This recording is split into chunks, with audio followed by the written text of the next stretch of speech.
Hello, ഇന്ന് ഞാൻ വന്നിട്ടുള്ളത് റേഷൻ കടയിൽ നിന്ന് കിട്ടുന്ന ഉഴുന്നും ഒരു മുട്ടയും കൊണ്ട് മിക്സിയിൽ ഒന്ന് കറക്കിയിട്ടുണ്ടാക്കാൻ പറ്റുന്ന ഒരു സ്നാക്കിൻ്റെ റെസിപ്പി ആയിട്ടാണ്. അപ്പോൾ എളുപ്പമാണ് കേട്ടോ ഉണ്ടാക്കാൻ. അപ്പോൾ സ്നാക്ക് ഉണ്ടാക്കാൻ വേണ്ടിയിട്ട് ഞാനിപ്പോൾ ഇവിടെ 3/4 കപ്പ് 4 മണിക്കൂർ വെള്ളത്തിൽ കുതിർത്തതിന് ശേഷം നന്നായിട്ട് കഴുകിയിട്ട് ഇതുപോലെ വാർത്തെടുത്തതാണ് കേട്ടോ. അപ്പോൾ വെള്ളം കംപ്ലീറ്റ് ആയിട്ട് നമ്മൾ കളഞ്ഞെടുക്കണം. പിന്നെ ഓവർനൈറ്റ് സോക്ക് ചെയ്യാനും വെക്കാം കേട്ടോ. എന്നിട്ട് പിന്നെ നമുക്ക് പകൽ എപ്പോഴെങ്കിലുമൊക്കെ ഉണ്ടാക്കിയാലും മതി. അപ്പോൾ ഇത് നമുക്ക് മിക്സിയുടെ ജാറിലേക്ക് ഇട്ട് കൊടുക്കാം. അപ്പോൾ ഇത് അരക്കാൻ വേണ്ടി നമ്മൾ വെള്ളമൊന്നും ചേർക്കുന്നില്ല, ഒരു കോഴിമുട്ട ചേർത്തിട്ടാണ് ഇത് അരച്ചെടുക്കുന്നത്. അപ്പോൾ ഈ കോഴിമുട്ടയുടെ നനവിലാണ് കേട്ടോ നമ്മളിത് അരച്ചെടുക്കുന്നത്. ഇനി ഇതിലേക്ക് ആവശ്യത്തിനുള്ള ഉപ്പും കൂടെ ഇട്ട് കൊടുക്കുക. ഇനി ഇത് നന്നായിട്ടൊന്ന് അരച്ചെടുക്കുക. എത്രത്തോളം അരക്കാൻ പറ്റും അത്രത്തോളം അരക്കുക കേട്ടോ. ഇനിയിപ്പോൾ ചെറുതായിട്ട് തരിതരിയൊക്കെ ഉണ്ടെന്നുണ്ടെങ്കിലും പ്രശ്നമൊന്നുമില്ല. അപ്പോൾ ഞാനിപ്പോൾ ഇതുപോലെയാണ് അരച്ചെടുത്തിട്ടുള്ളത്. ചെറിയ ജാറിലൊക്കെ ആണെന്നുണ്ടെങ്കിൽ നന്നായിട്ട് അരച്ചെടുക്കാൻ പറ്റും കേട്ടോ. അപ്പോൾ ഇത് നമുക്കൊരു മിക്സിംഗ് ബൗളിലോട്ട് മാറ്റാം. പിന്നെ അതിലേക്ക് ചേർക്കുന്നത് ഒരു മീഡിയം വലുപ്പത്തിലുള്ള സവാള അതുപോലെ കൊത്തി അരിഞ്ഞതാണ്. പിന്നെ അടുത്തതായിട്ട് ഒരു പച്ചമുളക് ചെറുതായിട്ട് കട്ട് ചെയ്തതും കൂടെ ഇട്ട് കൊടുക്കുന്നുണ്ട്. പിന്നെ ഒരു ചെറിയ കഷ്ണം ഇഞ്ചി കൊത്തി അരിഞ്ഞതാണ് കേട്ടോ. കൊത്തി അരിഞ്ഞതിന് ശേഷം ഒരു ടേബിൾ സ്പൂൺ ഉണ്ട്. വേണമെന്നുണ്ടെങ്കിൽ ഇഞ്ചി പേസ്റ്റ് ആയിട്ടും ചേർക്കാം. പിന്നെ കുറച്ച് മല്ലിയില കട്ട് ചെയ്തതാണ് ചേർക്കുന്നത്. കറിവേപ്പില ഉണ്ടെന്നുണ്ടെങ്കിൽ ഒരു തണ്ട് കറിവേപ്പില കട്ട് ചെയ്തതും കൂടെ ചേർക്കുക.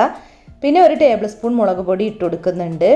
പിന്നെ വറുത്ത അരിപ്പൊടി ഒരു 1/4 കപ്പ് ചേർക്കുന്നുണ്ട് കേട്ടോ. നല്ല ക്രിസ്പി ആയിട്ട് കിട്ടാനാണ്. ഇനിയിപ്പോൾ അരിപ്പൊടി ഇല്ലയെന്നുണ്ടെങ്കിൽ നമുക്ക് മൈദ വേണമെങ്കിൽ മൈദ ഇട്ട് കൊടുക്കാം, കുഴപ്പമൊന്നുമില്ല. അല്ലെങ്കിൽ കടലമാവ് ഉണ്ടെങ്കിൽ കടലമാവ് ഇട്ട് കൊടുക്കുക. അത് നമ്മുടെ ഇഷ്ടത്തിന് അനുസരിച്ചിട്ട് ഇട്ട് കൊടുത്താൽ മതി.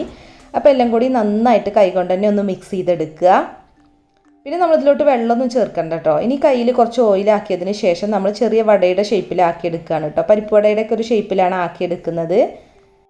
പിന്നെ കയ്യിൽ കുറച്ച് ഓയിൽ ആക്കിയതിന് ശേഷം കയ്യിലിട്ട് പരത്തട്ടോ, അല്ലെങ്കിൽ കയ്യിൽ ആകെ ഒട്ടിപ്പിടിക്കും. അപ്പോൾ നമുക്കെല്ലാം ഇനി ഇതുപോലെ ഒന്ന് ഷേപ്പാക്കി എടുക്കാം. അപ്പോൾ നമ്മൾ എടുത്ത അളവിൽ ഇത്രയും വട ഉണ്ടാക്കിയെടുക്കാൻ പറ്റിയിട്ടുണ്ട് കേട്ടോ. ചെറുതായിട്ടാണ് ഞാൻ ഉണ്ടാക്കിയിട്ടുള്ളത്. ഇനി നമുക്കിത് ഓയിലിട്ടിട്ടൊന്ന് ഫ്രൈ ചെയ്തെടുക്കാം. അപ്പോൾ എണ്ണ നല്ലപോലെ ചൂടായിട്ടുണ്ട്. ഇനി ലോ ഫ്ലെയിമിലിട്ട് തന്നെ ഫ്രൈ ചെയ്താൽ മതി കേട്ടോ. അത് പിന്നെ ഒട്ടും എണ്ണയൊന്നും കുടിക്കില്ല. അപ്പോൾ ആ ഒരു ടെൻഷനൊന്നും വേണ്ട. ലോ ഫ്ലെയിമിലിട്ട് ഫ്രൈ ചെയ്യണം, എന്നാലേ ഉൾവശമൊക്കെ നന്നായിട്ട് വേവുള്ളൂ. അപ്പോൾ നല്ലൊരു ഗോൾഡൻ ബ്രൗൺ നിറാവുന്നത് വരെ തിരിച്ചും മറിച്ചിട്ടിട്ടൊന്ന് ഫ്രൈ ചെയ്തെടുക്കുക. അപ്പോൾ നമ്മുടെ വട ഇവിടെ റെഡി ആയിട്ടുണ്ട് കേട്ടോ.